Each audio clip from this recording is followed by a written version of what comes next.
Ladies and gentlemen, will you please welcome on stage one of Ireland's funniest men, Joe Mack.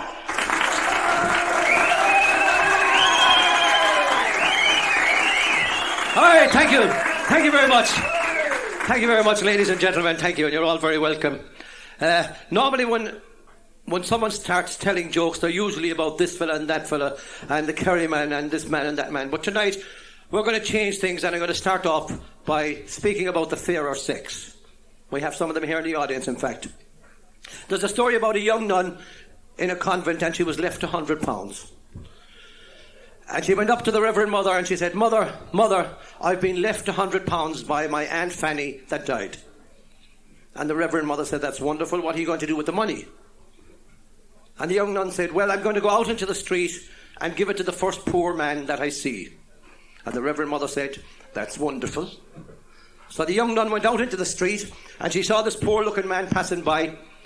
And she said, here you are, my good man. Here's £100, Godspeed. And the young man said, what? She said, here's £100, Godspeed. So your man took the money and he disappeared down the road.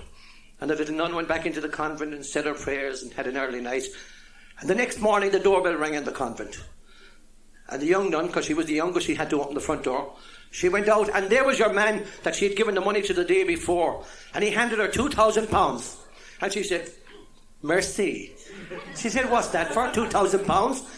He said, Godspeed, came in at 20 to 1. All right.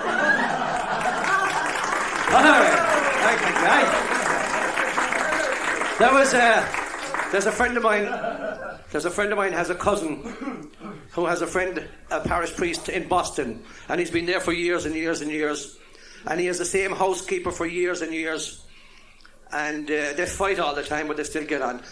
A few years ago, she had a habit. She would run into him and say, Father, my refrigerator is broken.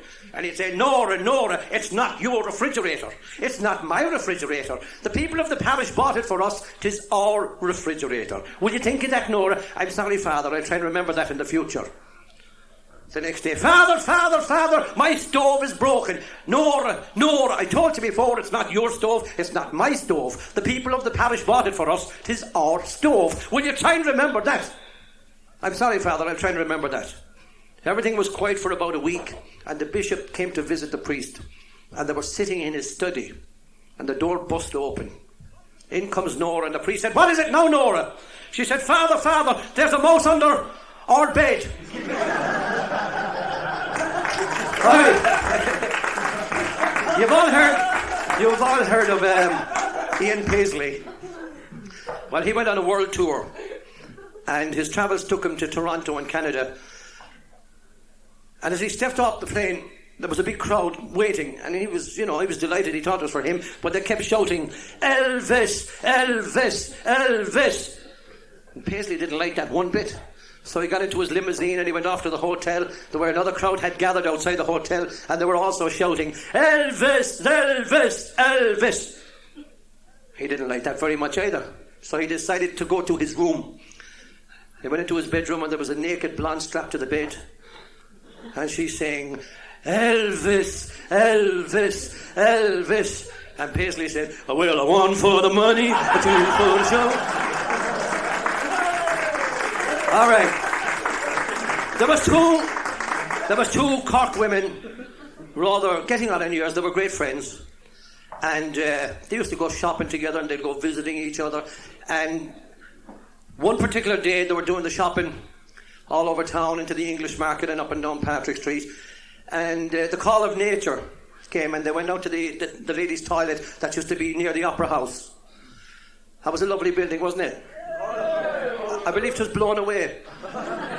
Anyway, the two ones went in, and they went into adjoining cubicles in the toilet, and they still carried on the conversation over the partition.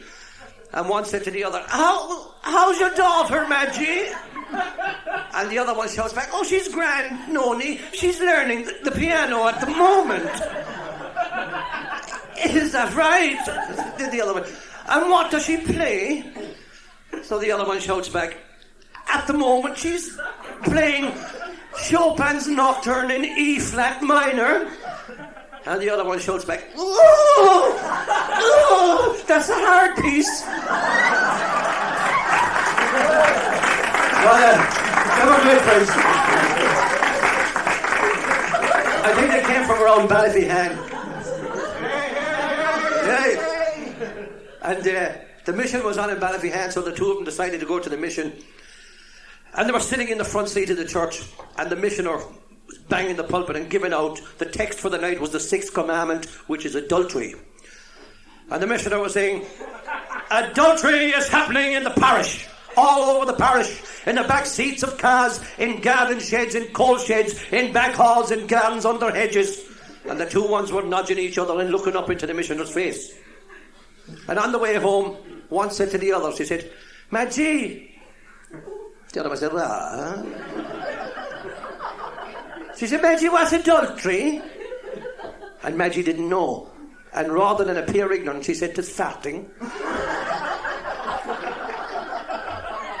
So her friend said, farting? Farting is the 6th commandment? She said, I never do that. My soul must be in an awful state of sin. She said, I better go up to confession. So on Saturday, she went to confession and she went and waited her turn and went into the confession box. And the slide went back and the priest said, yes, my child, tell me your sins. And she said, the usual Latin bit. She said, told him all her sins and she said, Father, adultery. So he took a look at her and he said, adultery, he said. Tell me, he said, are you a married woman? You were, of course, you must be. He said, where does adultery happen? Where does it happen? She said, could happen anywhere, Father. I could be making the beds. Or I could be hanging washing out on the line. Or making the dinner. When I stooped out to look into the oven, it often happens. Or getting a bucket of coal, Father. Or when I stooped down to put money in the gas meter under the stairs, it always happens here. And he said, does your husband know about this adultery? She said, he do, Father. Your husband knows about it? She said, yes. And what does he say about it? She said, I'd be ashamed to tell you, Father. You will have to tell me, says the priest. Well, Father, she said, he says, fair play to your ass, Maggie.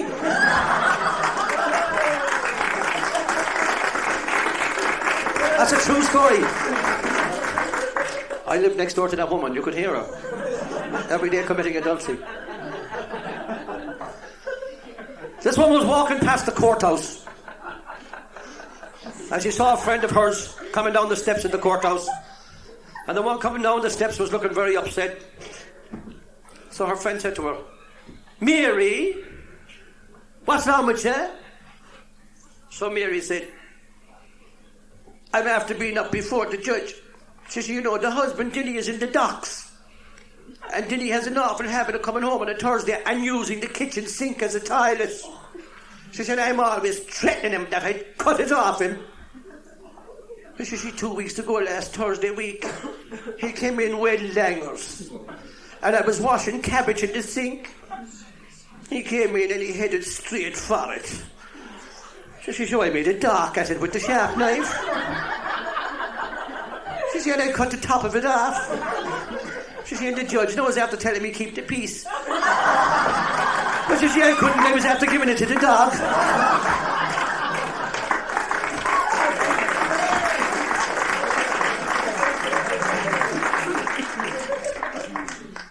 So the other one said to her, how many children have you? She said, 14. She said, how many have you? 4. She said, how come you have only 4? She said, we used a contradiction method. She said, my fella wouldn't wear anything like that. Oh, says the other one, my fella didn't wear anything. She said, we used the bucket method. The what, she said? The bucket method. How does that work? She said, well, we always do it standing up. And it makes him stand on a bucket. And when I see his eyes rolling, I kick out the bucket.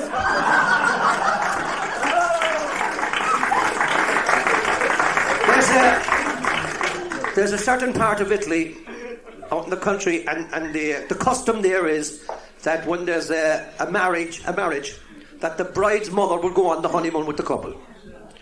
So there was a lovely young couple got married, and they went off. They didn't go too far, but they went off to the nearest big town, and the mother, which was the mother-in-law for him, went with him. So they booked into a nice hotel. They had a meal, and they were having a few drinks at the bar, and the husband was mad, tired, and wanted to go to bed. So they kissed the mama goodbye and good night, and they went off upstairs. When they got up to the bedroom, your man grabbed the wife and he kissed her. He took off his shirt and she went running down the stairs into the bar. She said, "Mama, mama, mama." And the mother said, "What is it, my love?" She says, "Mama, mama, he has a hairy chest." And the mama said, "That's so good. He's a strong man. Go back up the stairs to make love with your husband." "Okay, mama." She goes back up the stairs. The husband grabs her again and he kisses her and takes off his pants. She comes screaming down the stairs again. "Mama, mama, mama, what is it now?" She said, "Mama, he has a big, hairy legs." "Oh, that's so nice," says her mama. "She's strong, man. Go back upstairs, make a love with your husband." "Okay, mama." She goes back upstairs. Your man grabs her again and kisses her and removes his shoes and his socks. And he was after being in the war, and half his left foot was missing. So she ran screaming down into the bar again. Said, "Mama, mama!" And the mother said, "What is it now?" She said, "Mama, mama, he has a foot and a half." And the mother said, "Stand back, it's a job for your mama."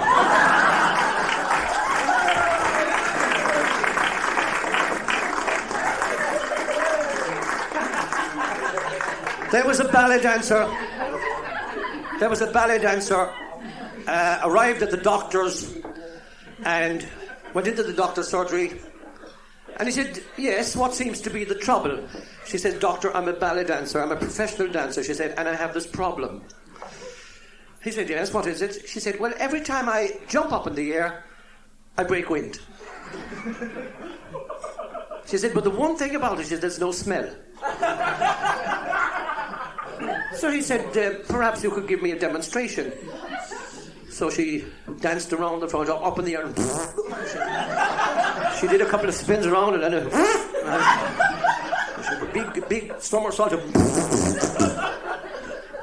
She said, "It's when I need an operation." He said, "You will on your nose."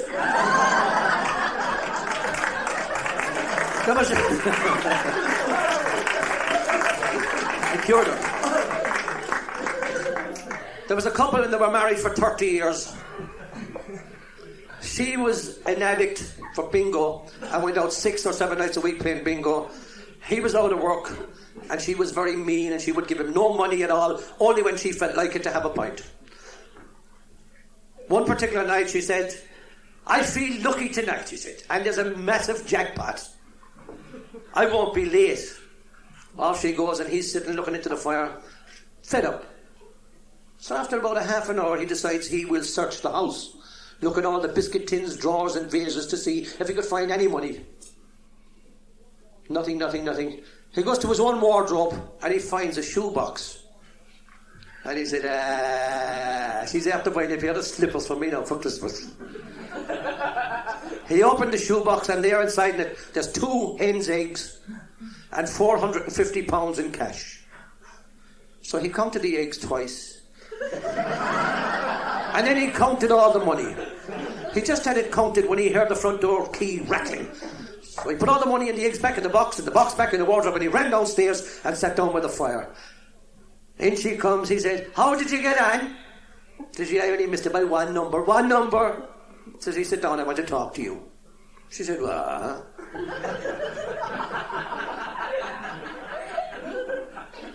He said, "There's a shoebox up in my wardrobe. Do you know anything about that?" So she said, "Yeah, I do." He said, "What's the meaning of the 2 eggs inside in it?" Well, she said, "Every time I was unfaithful to you, I put an egg into the box." So he said to himself, "We're married 30 years now and she was only unfaithful twice. That's not too bad." He said, "What about the £450? He said, "Every time I ate a dozen eggs, I swallowed them."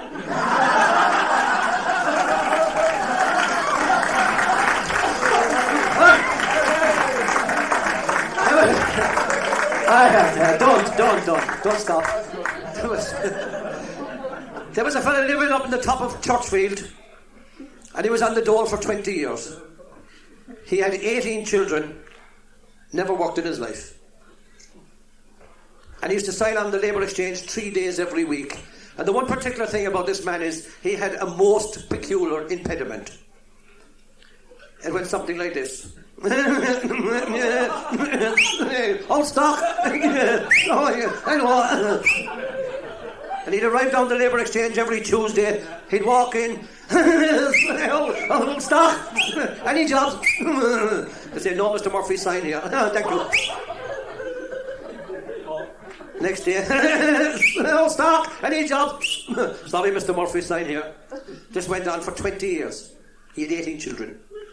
One day he arrived at the labour exchange. He said, no stock, any jobs? They said, we have something for you, Mr. Murphy. Well, he fainted.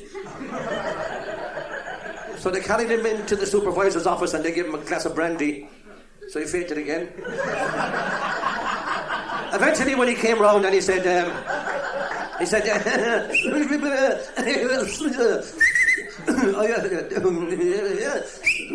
have you a job?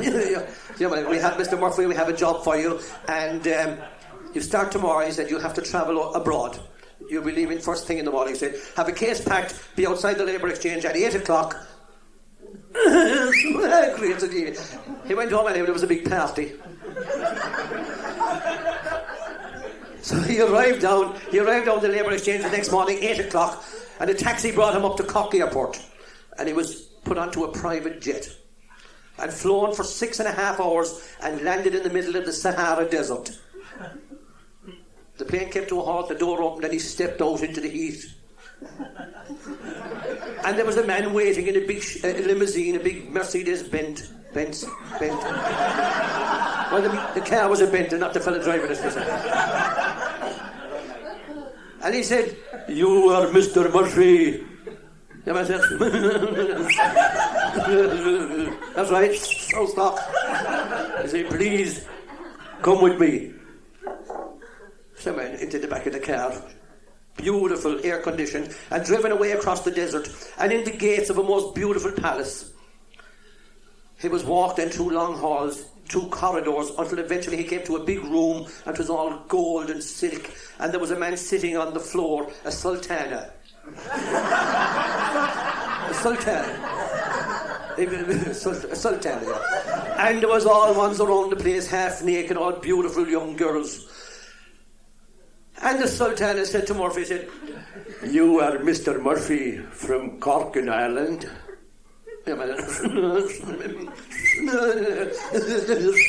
That's why I was talking. You are the father of 18 children. That's why he says, don't stop. I believe you have a job for me. And the sultana said, Mr. Murphy, I want you to make my 40 wives pregnant and happy. And Murphy said, you have an office. You have an office. You have an awful cheek bringing me over here for a half day's work.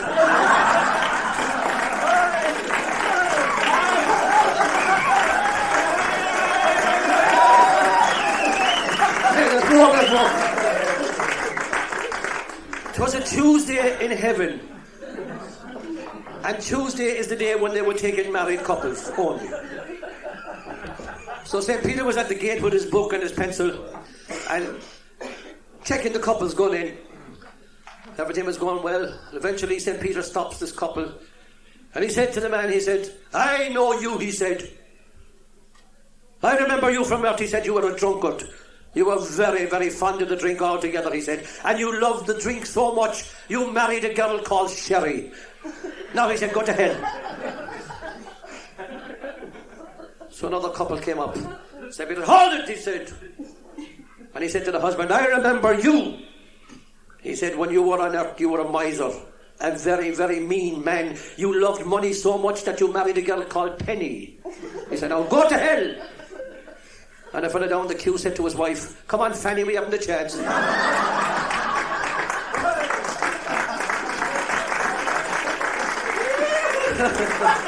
like that. That's one of my favourites, actually. Two fellas walking down Patrick Street, opposite directions, of course. They met. And one fella said to the other, "Hello, Mike." And the other fella said, "Hello, John, how are you?" And John said, "Hey, you're talking properly. You used to talk like me." And John said, "That's right." He said, "I got cured here. I got cured." And the first fella said, where did you get cured?" So the other fella said, "I got cured over in the South Mall." He said, "A Dr. Crap." He said, "On the South Mall?" He said, "I'm out to meet all over the world, looking for a cure. I'm out to meet in Hamlet, in London. I'm out to meet in Paris, in Zurich, in Rome, in Lourdes, in Knock, in Metropolis, and Manchester. And you tell me you were cured in Knock?" "That's right," says your man over the South Mall. "Well, fuck me," he said. I met a over and seen that knock. So he went over and found the doctor and went up the stairs and knocked at the door. And the doctor said, "Come in." So he stuck his head in the door and he said, "Hello, doctor, nice to know me. I believe you cured a friend of mine that used to talk like that." And the doctor said, "It's quite possible." He said, "It's my speciality, actually. I cure things like that. And can you cure me?" "Oh, I could." And then I'm out to meet all over the world, I'm sure doctor. I'm out to meet in Hamlet, in London. I'm out to meet in Paris, Zurich, Rome, Lourdes, Knock, Manchester. And you tell me you can cure me here? "I can't," said the doctor. "Well, not me." And then, how much is it? How much will it going to cost me when I need an operation? So the doctor said, "It's going to cost you £15. "I said, 15? I'll give you 20 if you cure me." He said, £20? How do you do it? How do you cure me? So the doctor said, "Give me the money first." Oh, cutie. So your man put over the money. And how do you do it, doctor? How do you do it? So the doctor said, "What I do actually, I pour a cup of tea up your back passage." "What? Oh, where?" "Up your bum," said the doctor. Not now. Not now. So the doctor said, "Do you want it done or not?" I know. We had know it. So the doctor put on the kettle. Well, actually, he only plugged it in. It was an electric kettle. And waited for the kettle to boil up, and eventually it was... So the doctor scalded out the teapot, put in 3 or 4 Barry's tea bags, and he put the cover on and a tea cozy and let it draw. And he said to your man, "Let you go over there now by my desk and take down your pants and turn upside down." So your man was still a bit weary. Not big. Go on, said the doctor. So he went to put on his pants and he turned upside down. And the doctor poured out a mug of tea.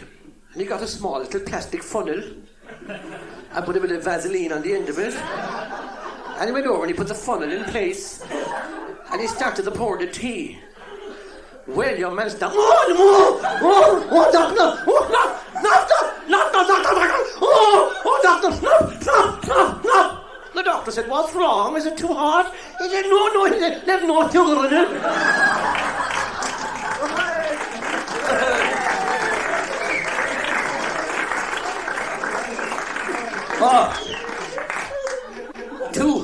Two cannibals walking through the jungle, a father and a son. The son was about 19. And they come across a beautiful blonde, half naked. She's lost. And the son said, "Father, we take her home and eat her. And the father said, no, we take her home and eat your mother.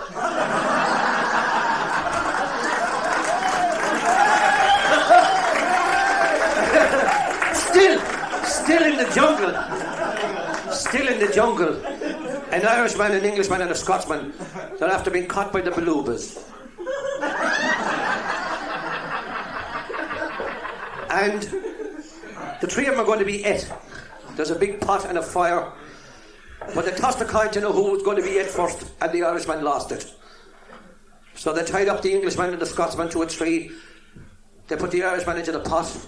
And the fire was going underneath it. And he's standing in the pot and the water was getting hot. And every now and again the chief would run over and hit him on the head with a wooden spoon and say, well, look, and walk away again. Back again with the wooden spoon. Walk away another couple of minutes. The water's getting hotter. Another couple of minutes, walk back again. And the Englishman said, Chief, why are you beating that man on the head? Isn't it bad enough you're going to eat him? And the chief said, he's eating all the carrots. I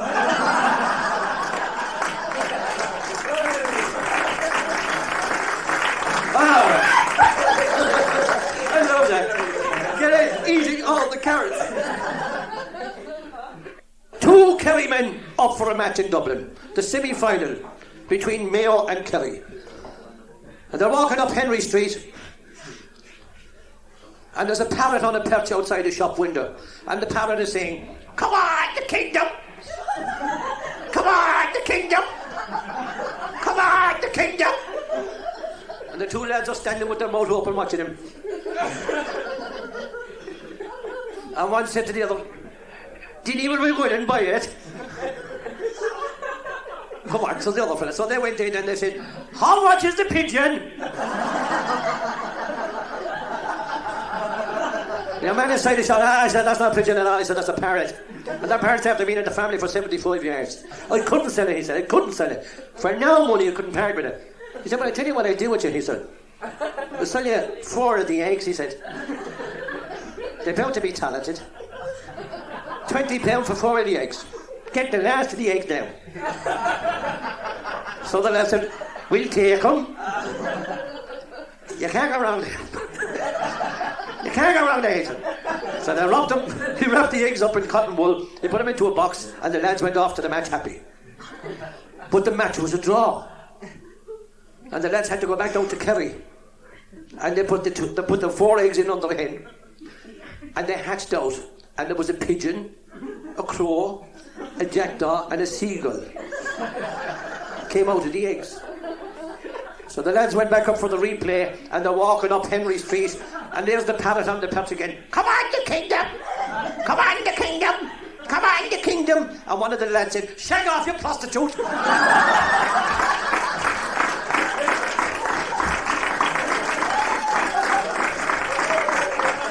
All right, we're going to take about a break for 10 minutes, ladies and gentlemen. If you want to get a drink or go for a splash over there. Thank you very much.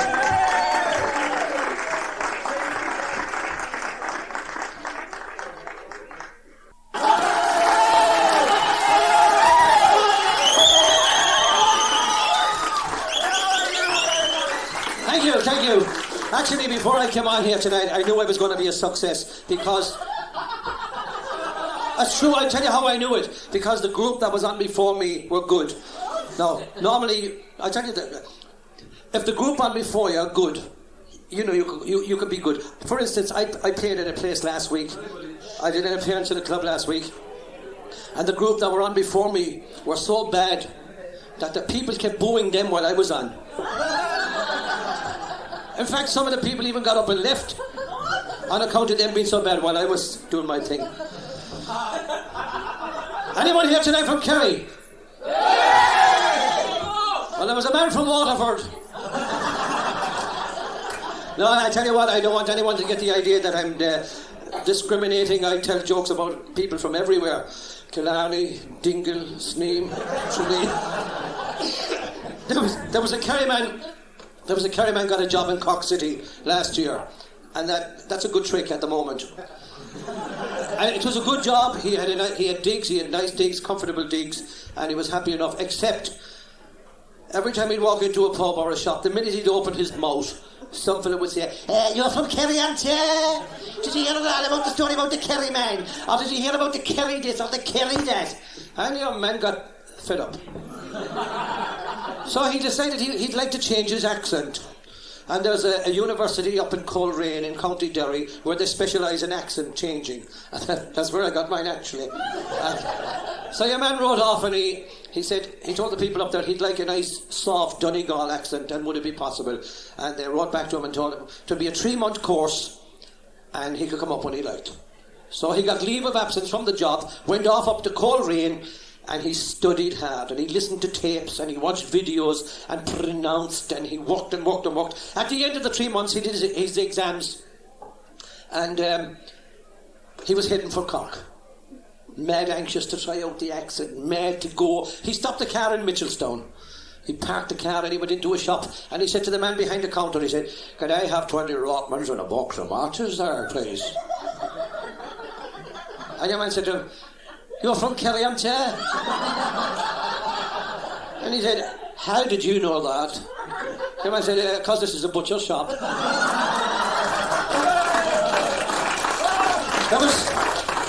There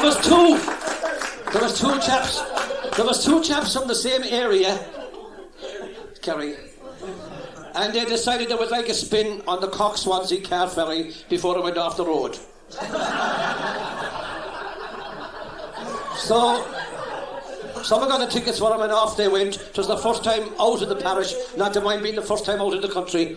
Off they went and they drank all the way over on the boat. Arrived in Swansea in a kind of a bad state and headed straight for a pub. One fella headed for the bar and the other fella said, "I have to go into the lavatory." And the fella went to the bar and said, "What do you have to drink?" "You may have a pint of stout." "Okay." One fella went up to the bar and said, "2 pints of stout." The man said, "Certainly." The other fellow went into the toilet and he's doing his business inside. And there's 2 locals doing the same thing. Well, men do it in trees. They stand up next to each other. Now. So the Kerry man stood in place and started his business, and the first of the locals finished his business and went over and washed his hands and dried them. And there was a machine on the wall with condoms. So he put a couple of bob into the machine and he pulled a condom out into his top pocket and out into the bar. The second local man did the same thing, finished his business, washed his hands, dried them, put a couple of bob in the machine, took out a condom into his top pocket and out into the bar. But the Kerry man was taking all this in. So he finished his business.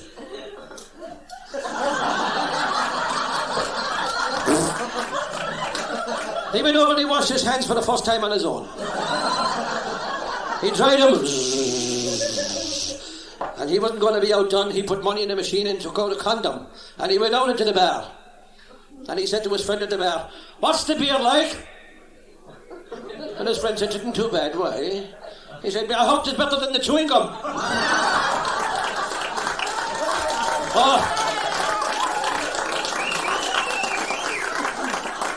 Anyway, as they were there, they decided that they would they'd try and join the police force. So they went for an interview, and one said to the other, he said, "I'm no good at figures. Would you tell me? Could you help me there for the interviews?" The other fellow said to him, "All you have to do now," he said, "every time I say a number, can you add 1 onto it?" No, I said, I can do that. Come on, we try it. 1, 2, 4, 5. That'll do you. So they went in and they were sat before the sergeant. The sergeant said to the first fella, "What is your name?" He said, "Dinny Murphy, sir." He said to the second fella, "What's your name?" He said, "Paddy Crowley, sir." He said to the first fella, "Where do you live?" He said, "No, fix the board, sir." He said to the second fella, "How about you, where do you live?" He said, "I've the flat above your man." He said to the first fella, "What height are you?" He said, 5'10.5". He said to the second fella, how about you? He said, 5 foot, 11 and a half. He said to the first fella, what weight are you? He said, 12 stone. How about you? 13 stone. He said, what size shoes do you take? 8 and a half. How about you? 9 and a half. What size cap do you take? 6, 7, 8. How about you? 9, 10 jack. So they passed that part of the exam, and they were split up, and they were sent in to meet an inspector. So the inspector said, sit down. He's Welsh, he said, sit down. So he sat down. There was no chair, but he sat down. Now he said, I want to ask you 1 or 2 questions.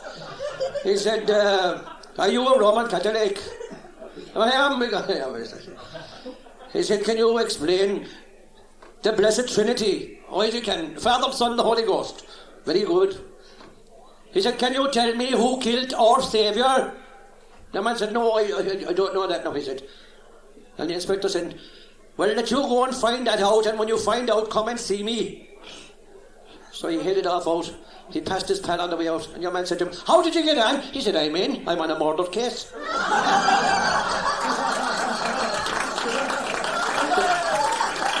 There was... Did you see there was a skeleton? There was a skeleton found in a cupboard near Sneem last week. It was the 1927 champion hide-and-seek man.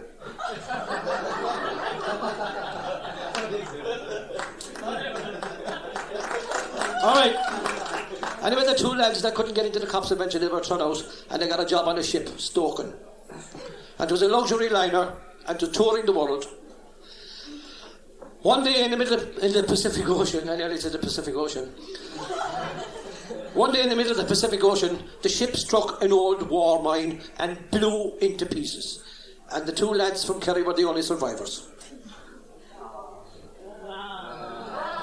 And they were adrift in an open boat for 6 weeks.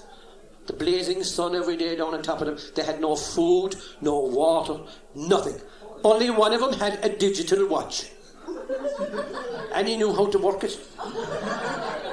And every morning when the sun would come up, he'd rouse himself out of a coma, he'd look at the watch and nod off again. One day, he became quite agitated. He looked at the watch and he shouted down to the end of the boat, are you dead? He said. No, came the answer. No. First fellow with the watch said, do you know what date it is? It is the 11th of August. The 11th of August. And the voice came up, so what? The first fellow said, Puck Fair is on today.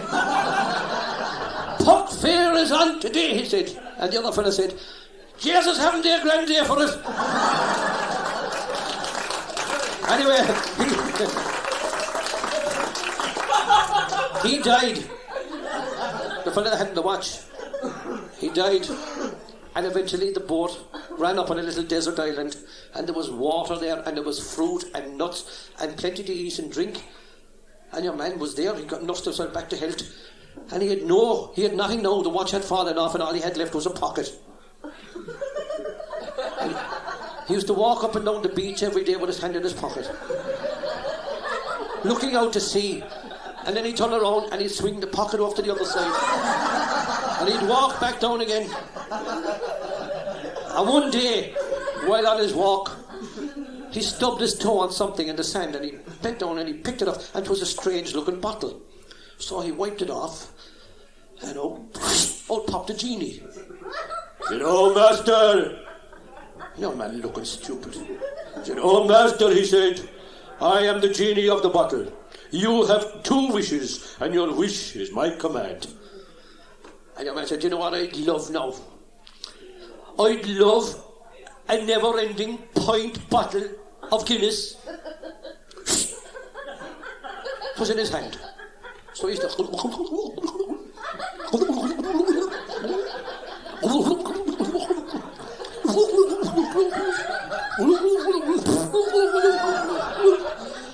He drank for about 15 minutes. He took the bottle down from his mouth and it was still full. And the genie said, Master, my time is limited. Please make your second wish. And the man said, here, I'll have the same again. Yeah. A lot of people don't realise how the Kerry jokes started. And I think that we have the original joke here. I have it just printed on a manuscript. And I translated it from the Latin. I want you to visualise a little country house in Kerry. And the mother, it's a Saturday night actually, the mother is steeping the peas and making the jelly. And a little voice comes down the stairs. Mammy! Bring up a drink of water! Go to sleep! 5 minutes later, the little voice again. Mammy! Bring up a drink of water! Go to sleep! 5 minutes. Mammy! Bring up a drink of water! Go to sleep, you whore! 6 minutes. Mammy! If you don't go to sleep, I'm coming upstairs with the wooden spoon and I'll flake your ass! Mammy! When you're coming up the stairs with the wooden spoon to flake my ass, would you bring up a drink of water?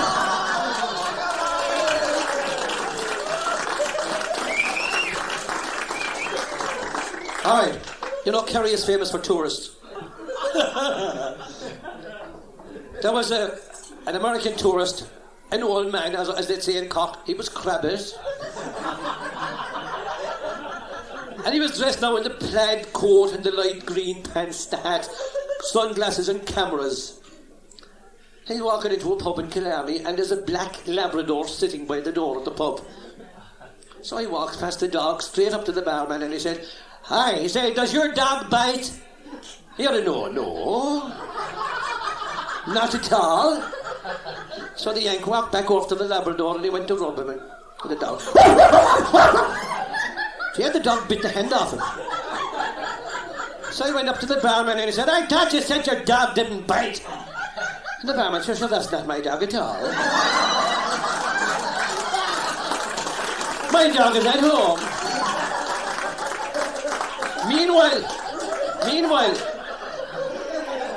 Meanwhile, that man's wife, the tourist, she had got an outing up around the lakes, and there's a part of Killarney where you can go from one lake down to the other in a boat, a rowing boat.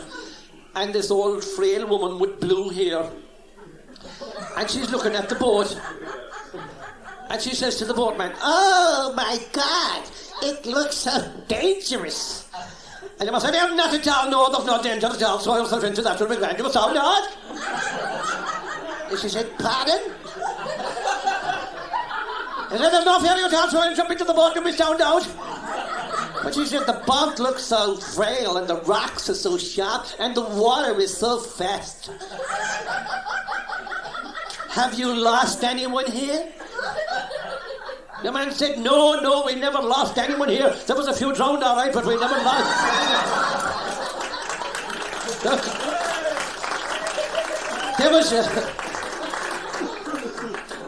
There was a little boy came home from school. He wasn't long in school. He came home crying. And his mother said to him, What's wrong with you? What ails you? He said, Mammy, all the boys in the school are all mocking me because I'm a small willy. She shows. I was small, all right. So she took him to the doctor. And the doctor's the same doctor. Dr. Crap, I think. He said, let me look at that there now. God is. He said, but there's an old cure. There's an old cure for that. Give him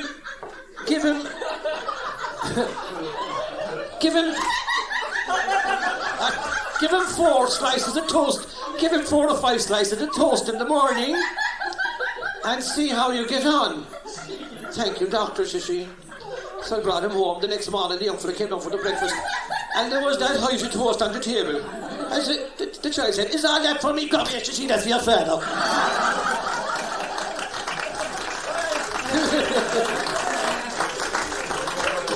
I eat toast all the time, ask anyone.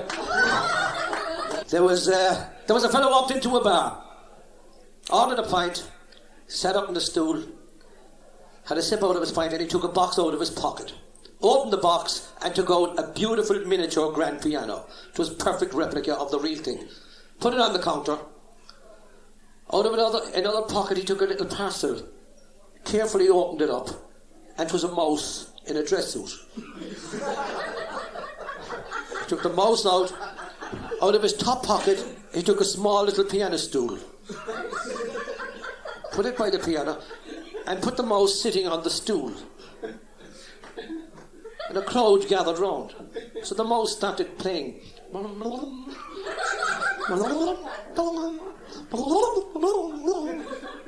Fantastic.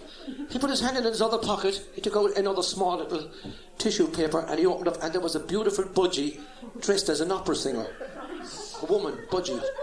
And he sat her up on the edge of the piano. And she started to sing. Cherry, cherry, beer, cherry, cherry, beer, cherry, cherry, cherry, cherry, cherry, cherry, cherry, beer. But the pub was full. They were packed. They were all clapping and cheering. And the barman came over and said, would you sell that? It's the old gum. He said, I'll tell you what, I'll give you £100 for the whole lot. £100. So I said, no. I said, yeah, I couldn't. I wouldn't pass with them for no money. No money. How much did I give you? £1,000? All right, says he. So I gave him £1,000